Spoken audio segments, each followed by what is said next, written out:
जय श्री सीताराम मित्रों, सभी भक्तजनों, दयालु बंधुओं, संपूर्ण देशवासियों, सब सनातन धर्मियों, सभी को मेरा प्रणाम। मैं शिव महापुराण की कथा टीकमगढ़ मध्य प्रदेश से कह रहा हूँ। मैं राजेंद्र मिश्रा। यह कथा पिछले 2 वर्ष से अधिक हो गया है, तब से नित्य कहता हूँ। अभी शतरुद्र संहिता की कथा चल रही है। मैं रिटायर्ड चिकित्सा अधिकारी हूँ, पंचकर्म विशेषज्ञ हूँ। मेरा फ़ोन नंबर है 9981870134। किसी को यदि कोई समस्या हो तो बिना किसी हिचकिचाहट के वो मुझसे सेवा ले सकता है। कहीं उसको किसी तरह की आर्थिक परेशान होने की ज़रूरत नहीं है। विशेषकर मैं लकवा, स्पॉन्डिलाइटिस, गाउट, न्यूरोटिक और भी कई तरह के सेवाएं मैं देता हूँ। शिव महापुराण की कथा कह रहा हूँ मित्रों। शिव जी उदार मना है, उदार चित्त हैं, भोले भंडारी हैं। शिव समान दाता नहीं, कोई शिव जैसा दाता नहीं है, विपत्ति मिटाने वाला भी नहीं है। इसलिए आइए हम सब मिलके शिव जी की कथा को सुने, मानसिक रूप से हम नैमिषारण्य तीर्थ चलें और शिव जी की कथा रूपी ज्ञान गंगा में डुबकी लगाएं। शिव जी की कथा इस लोक और परलोक दोनों की मनोकामनाएं पूर्ण करती हैं। क्यों कि शिव जी भोले भंडारी हैं, सब कुछ दे देते हैं। और इस जीव जगत में जो भी जहाँ जो कुछ है वो शिव जी ही है। और जो भी व्यक्ति देश काल परिस्थिति और भाषा के कारण धर्मों को मानते हैं, प्रकारांतर से वो सभी शिव जी को ही मानते हैं। शिव को ही मानते हैं। शिव का इसीलिए एक रूप शिव जी की पिंडी रूप में होता है, जो ब्रह्मांड का बोधक है। आइए हम उन शिव जी के सगुण और निर्गुण रूपों का हम वर्णन कर रहे हैं। शिव जी ने कई अवतार लिए, उनको मैं क्रमशः कह रहा हूँ। कल मैंने हनुमत अवतार के बारे में कहा था, हनुमान जी का अवतार कैसे हुआ उसकी कथा कही थी। आज की कथा में हम मंगलाचरण करते हैं एक छोटा सा, और ये कहते हैं कि हमारे समाज में भारतवर्ष की नारियों की बौद्धिक क्षमता कितनी ऊंची है, ये मंदोदरी और रावण के संवाद से मिलता है। जिस विराट स्वरूप का वर्णन गीता में कृष्ण को अर्जुन ने दिखाया था और दिया था, उसी विराट स्वरूप का वर्णन मंदोदरी ने सहज में किया है रावण से। आइए आज हम उसी की चर्चा करके आगे बढ़ेंगे कथा में। आज मंगलाचरण में वही है। नमोस्तु रामाय सा लक्ष्मणाय दिव्यै च तस्यै जनकात्मजायै। नमोस्तु रुद्रेन्द्रियमानिलेभ्यो नमोस्तु चंद्राग्निमरुद्गणेभ्यः। जग मंगल गुण ग्राम राम के, दानी मुकुट धन धर्म धाम के। इस संसार में भगवान श्री राम के गुणों का वर्णन करते हुए शंकर जी पार्वती जी से कहते हैं कि इनका भगवान के जब हम स्मरण करते हैं गुणों का, तो उससे सहज में मुक्ति मिल जाती है और लोक और परलोक सब संवर जाते हैं। सहज मुकुट धन धर्म धाम, मुक्ति मिलती है सहज में। बकाया धन धन और धन संपत्ति पुत्र पौत्र तो दे ही देते हैं, मुक्ति भी दे देते हैं। रावण की पत्नी मंदोदरी रावण से कहती हैं, राम की व्याख्या करती हैं, वाह मंदोदरी का ये कहना देखिए आप, कितना ज्ञानी रही होगी मंदोदरी, कितना तपस्विनी होगी। वो भगवान राम के उस महाविराट रूप को कहती है रावण से। रावण सुनता है। सजल नयन कहे जुग कर जोरी, सुनहु प्राणपति बिनती मोरी। कंत राम विरोध परिहरहु, जानि मनुज जनी हठ मन धरहु। रावण से कहती है, हे प्राणनाथ, आप राम को मनुष्य मत जानो और उनसे विरोध छोड़ दो। तुम मनुष्य जानने की हठ मत करो। क्यों? कि वो क्या है? वो मनुष्य नहीं है। विश्वरूप रघुवंश मणि, करहु बचन विश्वास। लोक कल्पना वेद कर, अंग अंग प्रतिजास। अरे रघुकुल के शिरोमणि श्री रामचंद्र जी विश्व के रूप हैं। सारा ब्रह्मांड उनके रोम रोम में बसे हुए हैं। यह सारा विश्व उन्हीं का है। वेद जिनके अंग अंग में लोगों की कल्पना करते हैं, ये राम वो हैं जिनसे तुम विरोध करने की ठान रखी है। इसलिए ये सब छोड़ो।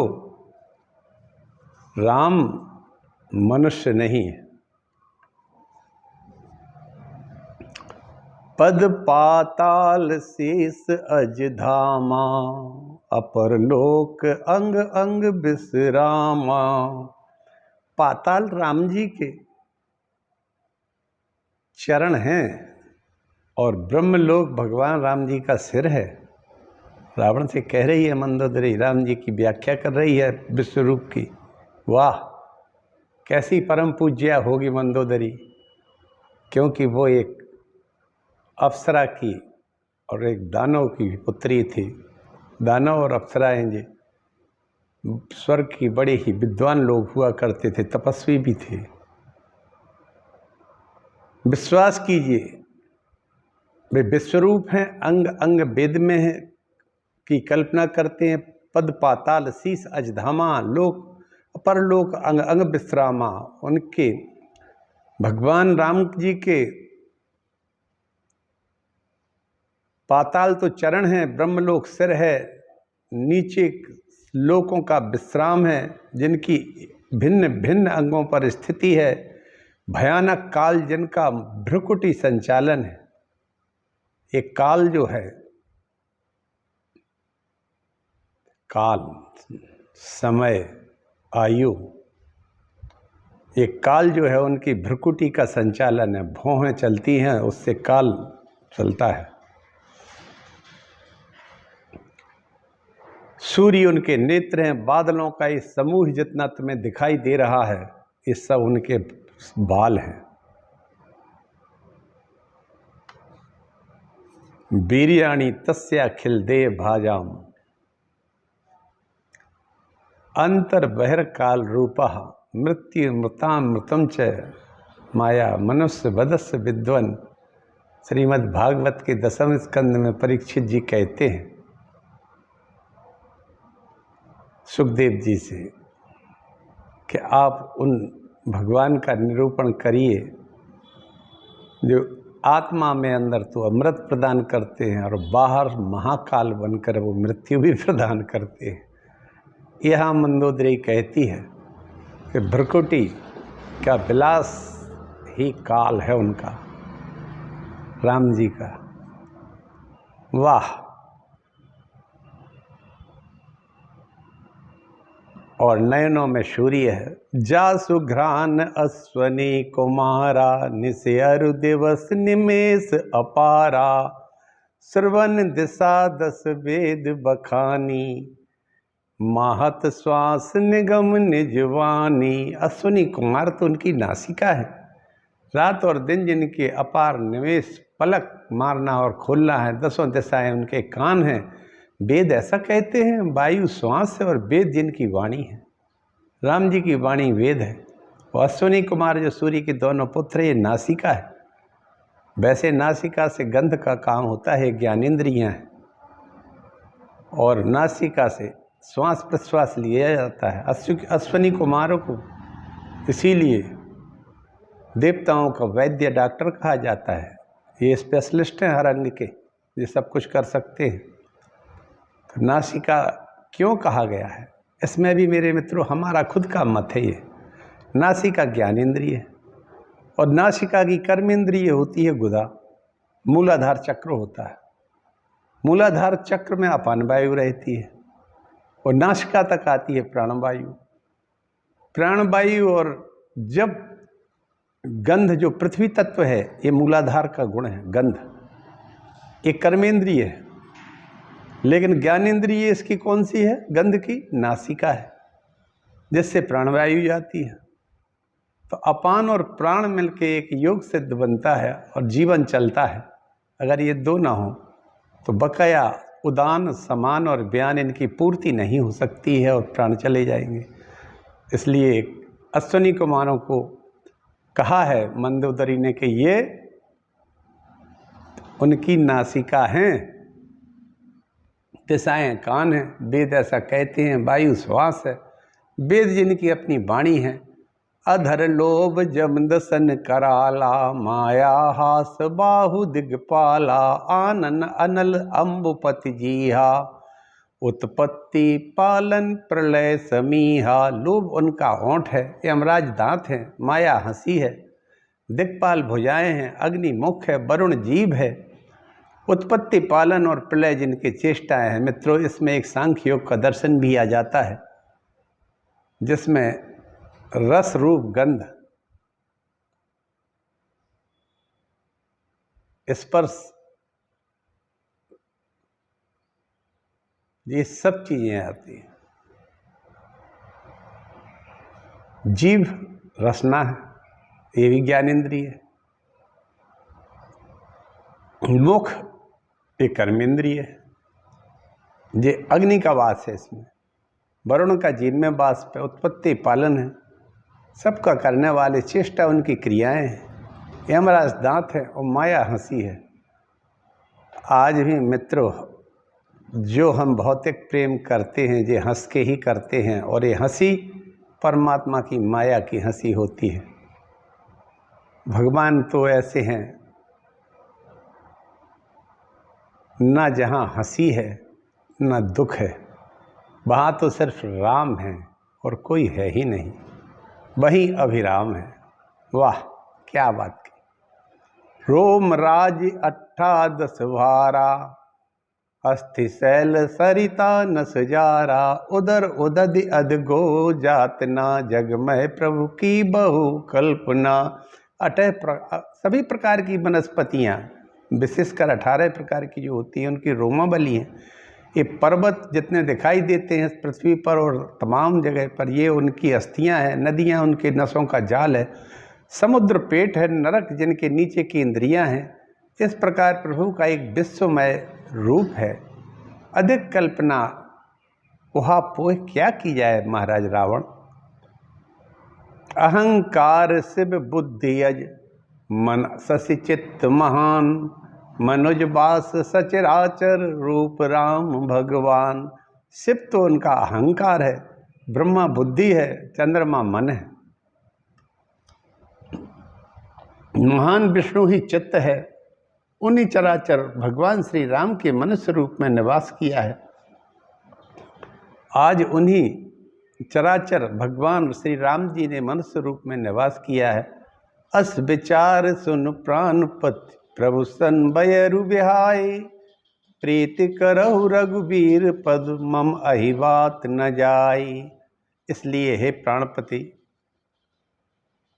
रावण से कह रही है मंदोदरी, सुनिए ऐसा विचार कर राम जी से बैर छोड़कर रघुवीर के चरणों में प्रेम कीजिए, जिससे मेरा सुहाग भी बच जाए और तुम्हारा यश भी बना रहे।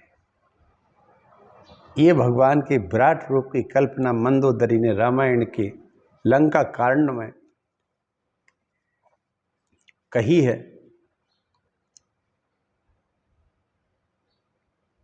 14 दोहा से लेकर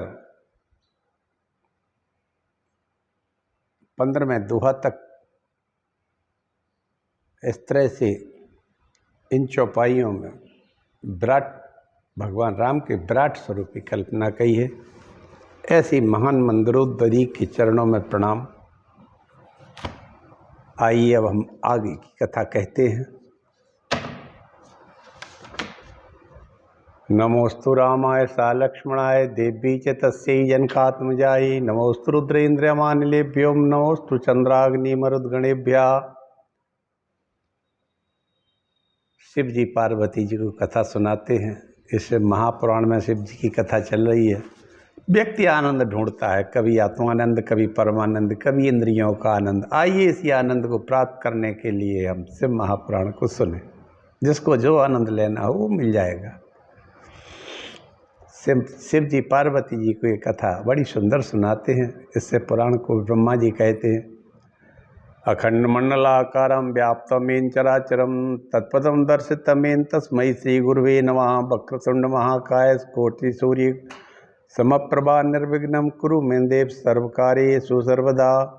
नारायणं नमस्कृत्य नरं चैव नरोत्तमं देवीं सरस्वतीं व्यासं ततो जयमुदीरयेत्। ओं नमो देव्यै महादेव्यै शिवायै सत्यं नमः। नमः प्रकृति भद्राय नेता प्रणता स्मताम तुलसीदास के पदकमल बारंबार मनाए। गुण गावो श्री राम के हनुमत होई सहाय। सियावर रामचंद्र की जय।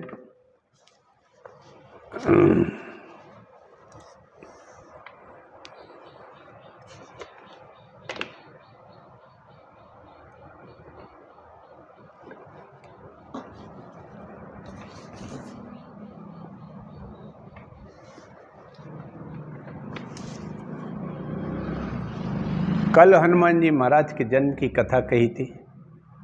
शिव जी का एक अवतार हनुमान जी का भी है, इसलिए हनुमत अवतार की कथा कही। भगवान के मोहिनी रूप को देखकर शिव का तेज निकला, उससे हनुमान जी को की उत्पत्ति हुई, जन्म हुआ। सब ऋषियों ने उस तेज को वायु के द्वारा अंजना के गर्भ में पहुंचाया, इसलिए पवन पुत्र कहलाते हैं। क्षेत्र केसरी का था, इसलिए केसरी नंदन भी होते हैं। शंकर जी का तेज उसमें प्रवेश किया गया था, इसलिए शंकर सुवन है।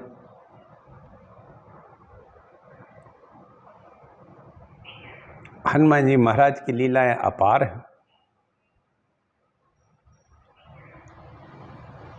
वे रुद्रावतार हैं, ऐश्वर्यशाली हैं। इस भूतल पर राम भक्ति की स्थापना राम जी ने हनुमान जी करते हैं। स्वयं भक्तों में अग्रगण्य हैं। सीताराम को सुख प्रदान किया। वे रुद्रावतार हैं, ऐश्वर्यशाली हैं। लक्ष्मण के प्राणदाता हैं। संपूर्ण देवताओं के गर्भहारी हैं और राक्षसों के गर्भहारी हैं। भक्तों का उद्धार करते हैं हनुमान जी। महावीर हनुमान सदा राम कार्य में तत्पर रहते हैं। लोक में रामदूत नाम से भी विख्यात। रामदूत अतुलित बल धामा। अतुलित बराबरी कोई नहीं करता है राम जी की। रामदूत अतुलित बल धामा अंजनी पुत्र पवन सुत नामा। रामदूत नाम से विख्यात हैं, दैत्यों के संहारक हैं, भक्त वत्सल हैं। भक्तों के लिए तो हो क्या कहते हैं। और जहाँ राम कथा होती है वहाँ तो हनुमान जी अपने सर पर हाथ बांध के सुनते हैं बैठे बैठे। वाह क्या बात। इस प्रकार मैंने हनुमान जी का श्रेष्ठ चरित्र, जो धन कीर्ति और आयु वर्धक है, संपूर्ण अभीष्ट फलों का दाता है, उसका वर्णन किया। जो मनुष्य इस चरित्र को भक्ति पूर्वक सुनता है, अत्यंत समाज हित चित्त होकर दूसरे को सुनाता है, वह इस लोक में संपूर्ण भोगों को भोग कर अंत में परम मोक्ष को प्राप्त कर लेता है। हनुमान जी के ऐसे चरित्र हैं।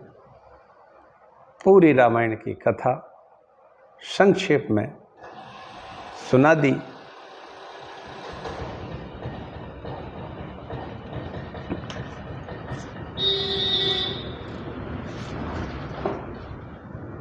इस तरह से नंदीश्वर ने सनंदन सनत कुमार को पूरी कथा सुनाई।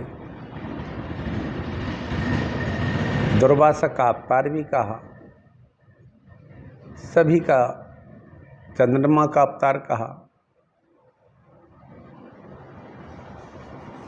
दत्तात्रेय के अवतार की कथा कही, फिर हनुमान जी की कथा कही। इसके बाद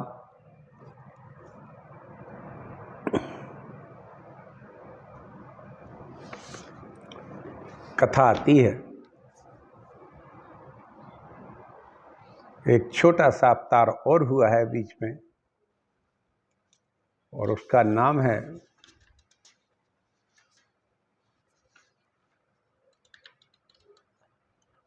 भैरव का अवतार।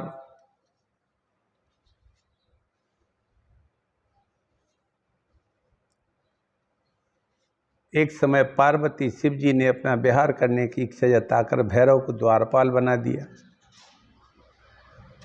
पार्वती जी द्वार पर जब आई तो भैरव पार्वती की स्त्री दृष्टि से देखकर घूरने लगा। तभी पार्वती ने श्राप दिया कि हे भैरव, तू मुझे स्त्री के रूप में देखता है, जा तू पृथ्वी पर मनुष्य हो जा। भैरव दुखी हो जाते हैं। तब भोलेनाथ भैरव को आश्वासन देकर कहते हैं, तुम पृथ्वी पर बेताल संज्ञक हो जाओगे, मैं भी महेश नाम से, पार्वती शारदा के नाम से अवतरित होकर लीला करेंगे। इस प्रकार लीलाधारी शिव पार्वती के अनेकों अलौकिक चरित्र हैं। जो इन चरित्रों का श्रवण पठन मनन करते हैं, उनकी धन धान्य की वृद्धि और मनोकामनाओं की पूर्ति होती है। इस तरह हनुमान जी की जन्म की कथा पूरी हुई। अब शिव का विशेश्वरावतार कहते हैं, नंदीश्वर कहते हैं, हे मुनीश्वर, पहले देवों और दैत्यों ने भयभीत होकर संसार से अमृत निकालने के लिए उद्यत हुए। आकाशवाणी कि देवताओं और दैत्यों, तुम्हारा मनोरथ पूर्ण हो गया है। समुद्र का मंथन करो। तब दोनों मंदराचल पर्वत लेकर जा रहे थे। पर्वत बीच में गिर जाता है, सधता नहीं है। मंदराचल पर्वत दोनों शिव की स्तुति की, शिव जी की कृपा से पर्वत को उठाया और समुद्र में ले जाकर शेषनाग वासुकी की रस्सी बनाकर क्षीर सागर का मंथन किया। ये क्षीर सागर का मंथन किया था, सबसे प्रथम विष निकला। उसके प्रभाव से त्रिलोकी जलने लगी। देवताओं और दैत्यों ने शिव जी की स्तुति की, तब शिव जी ने सृष्टि की रक्षार्थ उस विष का पान कर लिया। तब उनका नाम नीलकंठ पड़ गया। तदनंतर समुद्र से श्री रंभा, विषवारुणी, अमीय, शंख, गजराज, धनुष, कल्प तरु, वैद्यमणि, कामधेनु, शशिवाज। फिर इसके बाद लक्ष्मी जी निकलती हैं, रंभा अप्सरा निकलती है, विषवारुणी मदिरा सुराभी निकला, विष भी निकला, अमीय निकला, शंख निकला, गजराज निकले। गजराज माने हाथी, जो इंद्र बैठते हैं जिस पर। गांडीव धनुष भी निकला, कल्प वृक्ष भी निकला, वैद्य निकले, सुषेण, धन्वंतरी। वैद्य धन्वंतरी हाथ में अमृत का कलश लेके ही आए थे। मणि भी निकली, कामधेनु भी निकला, और अमृत के साथ साथ, कामधेनु के साथ साथ शशिवाज अप्सराएं भी निकली, जिनका चंद्रमा जैसी अंग कांति थी। ये भी निकली। और भगवान ने मोहिनी रूप धारण करके देवताओं को तो अमृत दे दिया, दैत्यों को सुरापान करा दिया, बारूणी पिला दी। क्योंकि वो सब भगवान के मोहिनी रूप को ही देखते रहे। उन्हें ध्यान ही नहीं था कि हम अमृत पी रहे हैं कि शराब पी रहे हैं, मदिरा पी रहे हैं। कुछ दैत्य तो भाग गए, देवता और दानवों में युद्ध होने लगा। फिर विष्णु ने पाताल में जाकर उनको फिर मारा और सुंदर स्त्रियों से असंख्य बलवान पुत्र पैदा किए जो त्रिलोकी को कंपायमान करते थे। तब ब्रह्मा जी ने शिव जी के पास जाकर विनती की कि प्रभु संपूर्ण लोगों की रक्षा करो, पाताल में विष्णु पुत्र त्रिलोकी को नष्ट कर रहे हैं, कष्ट दे रहे हैं। विष्णु तो समुद्र से निकली स्त्रियों में मन लगे, आप रक्षा करें। तब शिव जी ने बैल का रूप धारण करके विष्णु के पुत्र जो वहाँ दुष्टता कर रहे थे खुरों से मार दिया। अपने पुत्रों को मारते देख विष्णु भी आकर शिव जी जो वृषभ रूप में थे उनके ऊपर अस्त्र से प्रहार किया, लेकिन शिव के वृषभ रूप ने बेसर कर दिया। तब शिव जी को पहचान कर विष्णु भगवान स्तुति करते हैं, देव देव महादेव करुणा सागर प्रभु माया थे महेशान मोहितो अहम मूढ़ी। भगवान बोले, हे करुणा सागर महेशान, मैं आपकी माया से मोहित हुआ हूँ, मैंने आपके साथ युद्ध किया है, मुझे क्षमा करें। भगवान शिव कहने लगे, हे विष्णु, आप इन सुंदर स्त्रियों के साथ रमण ना करें, आपको शोभा नहीं देता पाताल की स्त्रियों के साथ, क्योंकि पाताल में अधिक का जो क्षेत्र है वो पूरा दैत्यों का है। आप काम के अधीन ना रहें, संसार के तारण का कार्य कैसे चलेगा। तब विष्णु भगवान कहने लगे, हे नाथ, मैं अपने चक्र को लेकर अपने स्थान जाता हूँ। तब लज्जित विष्णु से कहने लगे, शिव जी लज्जित विष्णु से कहने लगे, आप उस चक्र को वहीं रहने दो, मैं आपको देवों और भक्तों की रक्षार्थ दूसरा दिव्य चक्र देता हूँ, उसको ही ग्रहण कर दुष्टों का नाश करो। चक्र को प्राप्त होकर विष्णु ने कहा, सुंदर यौवन से उन्मत्त स्त्रियों से जो क्रीड़ा करना चाहे वह पाताल में चला जाए। इस पर शिव जी ने शाप दिया कि दैत्य और मेरे अंश से उत्पन्न मुनि आदि के अलावा जो पाताल में जाएगा उसकी मृत्यु हो जाएगी। इस प्रकार कहकर विशेश्वर भगवान शिव देवताओं का कार्य साध कर कैलाश को चले गए। ये विशेश्वरावतार था शिव जी का। आगे पिपलाद मुनि का आख्यान है। ये आख्यान पिपलाद जी का बहुत ही आनंददायक है, भक्ति से सराबोर है, बहुत सुंदर आख्यान है पिपलाद जी का। पिपलाद दधीची के पुत्र थे। इसकी कथा मैं कल कहूँगा। आज मैंने भगवान राम के विराट स्वरूप का वर्णन किया, हनुमान जी के उदार चरित्र का वर्णन किया, विशेष अवतार का, शिव जी के अवतार का वर्णन किया।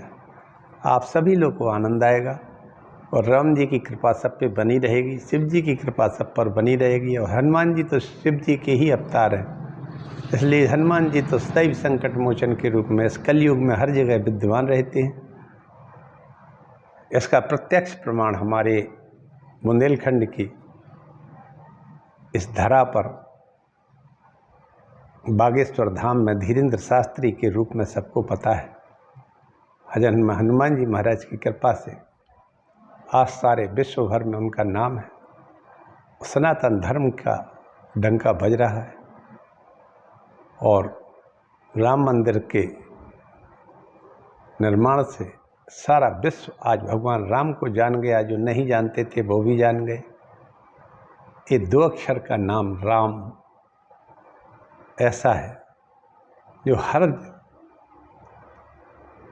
जगह, हर स्थान पर, हर जड़ में, चेतन में, संपूर्ण ब्रह्मांड में बसा हुआ है। मंदोदरी ने आज यही रावण को समझाया और उस विराट रूप का वर्णन किया जो कृष्ण भगवान ने अर्जुन से गीता में कहा था। इसको आप लोग सुने, पढ़ना चाहें, लंका कांड के 14वें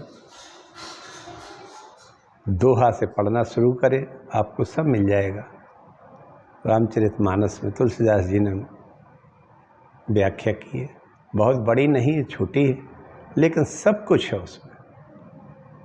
उस विराट रूप का वर्णन सुन के आप सबको आनंद आएगा और रघुनाथ जी की कृपा हो जाएगी। तुलसीदास अनायास राम पद पाए ही प्रेम पसाऊ, गोसाई तुलसीदास जी तो कहते हैं, अरे जब कुछ भी ना मने भाई तो भगवान के गुणों का चिंतन करते रहो, अनायास ही लाग लग जाए, लॉटरी लग जाए आपकी। वो उनका प्रेम आप पे बरस जाए, भक्ति का प्रेम बरस जाए, सिद्धियों का प्रेम बरस जाए, सब कुछ हो जाए। मित्रों, आज मैं इसी कथा के साथ में अपनी वाणी को विराम देता हूँ। हर हर महादेव, नमः शिवाय, जय सनातन की, भारत माता की जय, और हमारे ये भटकते हुए गौवंश की भी जय हो। गौ माता तो है ही, लेकिन हम माता नहीं मान पा रहे हैं। कहने से कुछ नहीं होता है, जब तक हमारे पास व हमारे व्यक्तियों की बुद्धि भ्रष्ट ना हो। सभी लोग एक एक गाय पालें, गाय का गौमांस का निर्यात बंद हो। एक भी बूंद पृथ्वी पर गौमांस की गौ वंश की नहीं गिरना चाहिए, क्योंकि गौ जो है ये साधारण जानवर नहीं है। जिस तरह भगवान राम मनुष्य नहीं है, इस तरह गायें भी जानवर नहीं होती हैं। ये बड़ी सेंसिटिव जाति है, इसका दूध अमृत जैसा होता है। हम लोग खेतों पर अपने एक एक दो दो गाय पाल सकते हैं। जब हम भैंसों को और बकरियों को पाल सकते हैं तो एक एक दो दो गाय नहीं रख सकते हैं? अरे कुछ नहीं तो उससे गोबर और मूत्र तो मिलता है, जिससे कि खाद बनता है। हम कितने स्वार्थी हैं। बैलों की अब ज़रूरत नहीं है ट्रैक्टरों के कारण, इसलिए हमने गौवंश को खुले में छोड़ दिया। कहते हैं हम गौ माता की रक्षा कर रहे हैं। कौन सी गौ माता की रक्षा कर रहे हैं? रोड पर बैठी गायों से ट्रक घल रहे हैं। गौवंश भी मर रहा है, और ट्रक वाले और मोटरसाइकिल वाले वाहन वाले भी मर रहे हैं। इसलिए एक गौ आधारित, गौ दुग्ध के आधारित उद्योग लगना चाहिए, जिससे सब लोग गायें पालें, रखें। और गौवंश सड़कों पर मारा नालियों का पानी पीते पीते ना मरे मेरे मित्रों, तब तो गौ माता है। और पूरे देश में गौ माता के वध का बंद होना चाहिए, क्योंकि अभी भी बंगाल में ममता बनर्जी के यहाँ गौ हत्या रोडों पर हो रही है, गोवा में हो रही है। ऐसे कई जगह हैं जहाँ के मुख्यमंत्री और प्रशासन गौ को प्रतिबंधित नहीं कर रहा है हत्या के लिए। गौ हत्या का प्रतिबंध लगना चाहिए। और ये जो हमारे जितने भी बड़े बड़े ब्रांडेड कथाकार हैं, विद्वान कथाकार हैं, ये लोग भी काफ़ी प्रयास कर रहे हैं, लेकिन प्रयास अभी उतना नहीं हो रहा। गौवंश को बचाने के लिए ये सरकार पर दबाव डालें कि गौ आधारित जब तक उद्योग नहीं लगेगा तब तक गौवंश को कोई नहीं रखेगा। मनुष्य स्वार्थी, इसको यदि उससे पैसा मिलेगा, उससे फायदा होगा, तब ही ये गौवंश को बचाएगा। क्योंकि मनुष्य बराबर स्वार्थी कोई होता नहीं है जीव जगत में। सब केवल उनको ज़्यादा से ज़्यादा ज़रूरत होती है तो भूख मिटाने की होती है, लेकिन मनुष्य की इसकी भूख